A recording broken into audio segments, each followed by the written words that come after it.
Hello and welcome to episode 14 of the eTravel Weekly Show from virtualmissfriday.com. I'm Michelle Dale, and this is a show dedicated to providing insights into online business, mindset and travel for virtual assistants and digital nomads.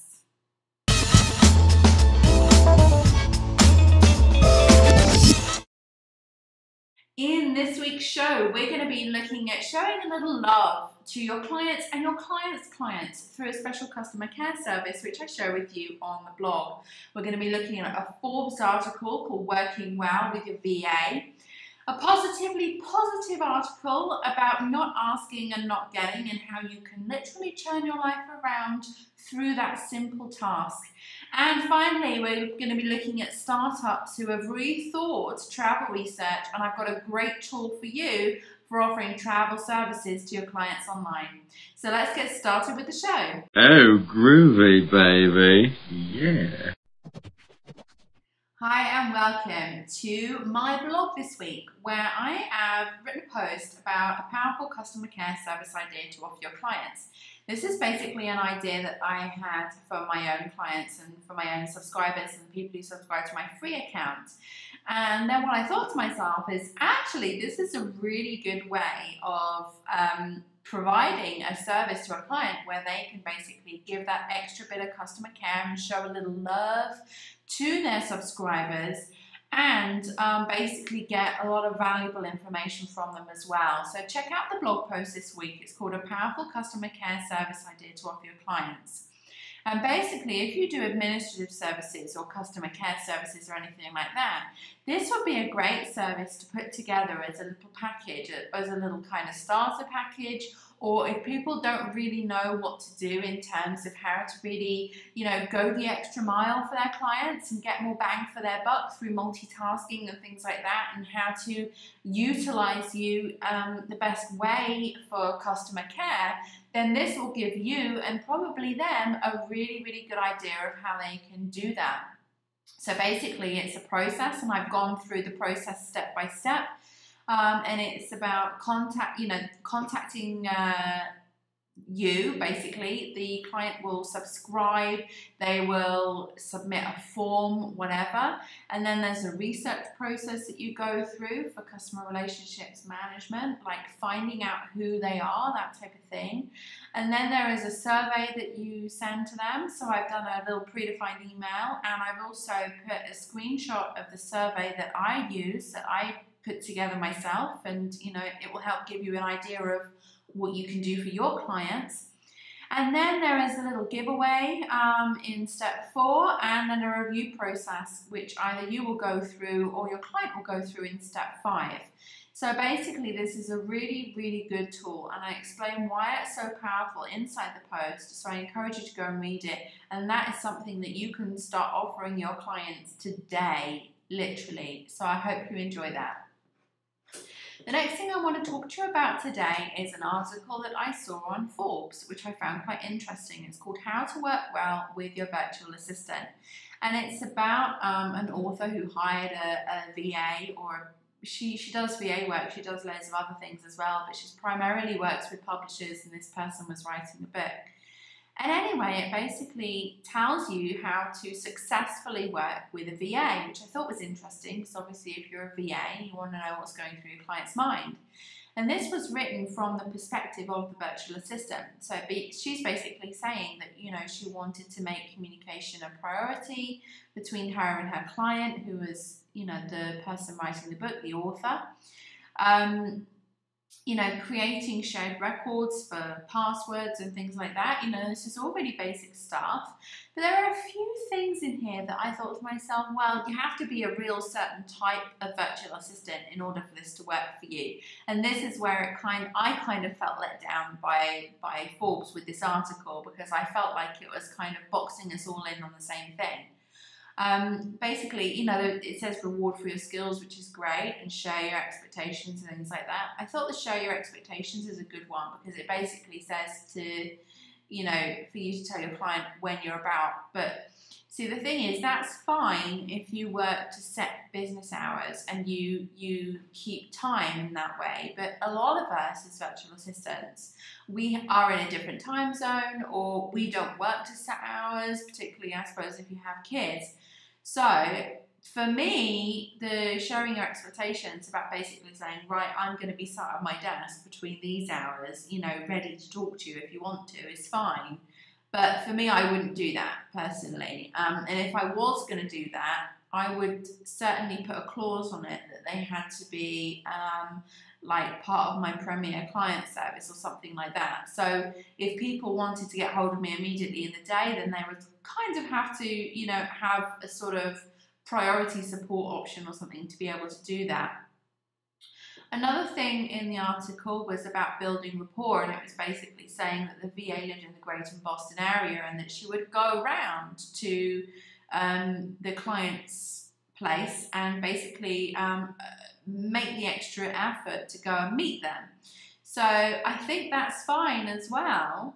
But you have to understand then that that's not really a virtual assistant, okay? So whilst this article I thought was good and it had some great pointers in about their particular working relationship, I felt that the title was slightly misleading in some places because people might think that's, you know, a virtual assistant is going to come around to your house or come and meet you for a coffee and things like that, which is fine if they want to do that, but to me it's generally not considered the norm. So good article there on Forbes, well worth a read if you want to check that out, just to kind of get inside the mind of what other people are experiencing when they're working with clients. On mindset this week, I read an article which I thought was really good called You Don't Ask, You Don't Get, about how basically someone kind of stopped thinking about all the negative things in their life and start thinking about the positive things. And I talk about this so much, but it's so important. This person now teaches workshops called manifestation workshops. And if you don't know what manifestation is, you can look it up online, but basically it's the act of using the power of your mind and your feelings and your thoughts to bring about an experience in your reality. Or it doesn't necessarily have to be an experience, it could be something tangible. But basically, manifestation is using yourself and using the power of your mind and the thoughts that you think to create your reality. And obviously the kind of whole premise behind it is that the more negative you think, the more negative things you'll attract into your life. The more positive you think, the more positive things you'll attract into your life. So, for example, if you really feel like you really want something and you keep telling yourself, well, I can't afford that, then basically you're manifesting the state of not being able to afford it. So you have to start telling yourself, well, you can afford it and you're just going to get it a little bit later on. That's the basic idea, and I do workshops and things on this type of thing, but you know, that's the general idea. Anyway, this is a really good kind of 101 for about asking for things, and if you don't ask, you really don't get, and you have nothing to lose by asking. Two really good points I took from here. The first is basically being totally sure about what you want. If you're not totally sure about what you want out of life, then you really, really can't focus on it, okay? So a lot of us know what we don't want out of life. I was one of those people that constantly focused on what I didn't want, and it kind of tended to attract it to me because I was giving it so much of my attention. So what this article is about is knowing what you want, and it can change later down the line, and it probably will, but really focusing on knowing what you want and keeping your thoughts and your feelings in that direction. You know, it's going up rather than down. And then the second big takeaway I took from this article is about saying that, you know, she had to tell herself that she was always worth it, you know, because a lot of times when we want things out of life, a successful business or a successful VA practice or the ability to travel or more money, you know, basically what we tell ourselves is that maybe we don't deserve it. Subconsciously, we might tell ourselves that. So it's about this whole self-love thing is a big topic, and I'm not going to go into it now, but it's really about telling yourself that you are worth it and you deserve to be happy, you deserve to get what you want. So then you're not sitting there thinking to yourself, well, I want these things, but you know, why me? Why should I have them? So I thought that was a really good article, and if you want to get yourself in a positive mindset about anything, you know, check that one out as well. And finally, I was on the skift.com site and I was looking at this article called 5 New Travel Startups that Rethink Travel Research, and it's about basically how these startups have looked at the concept of the audience and tried to niche down specific travel kind of tools and resources to work for a specific audience. Anyway, I found one that will be good for virtual assistants. And it's this one called Last Room. Now, Last Room, they say here, is recently launched as a travel management system for small to medium-sized businesses. So if you provide travel arrangement services, this is really for you. And if you don't, then check it out because you might want to. It's called Last Room, and it's basically Last Room for Business. And it allows you to make hotel reservations for your clients. So if you make hotel reservations for a client who has a company where other people, you also have to make reservations for other people, it's good for that too, because you can have multiple people in here. And it basically allows you to search for hotel rooms and then book them. And then basically this is the interface after you log in. You can search the hotels here, you can get a booking history, all your invoices and reports. So basically all the accommodation bookings that you do for your client can be very neatly stored inside this system.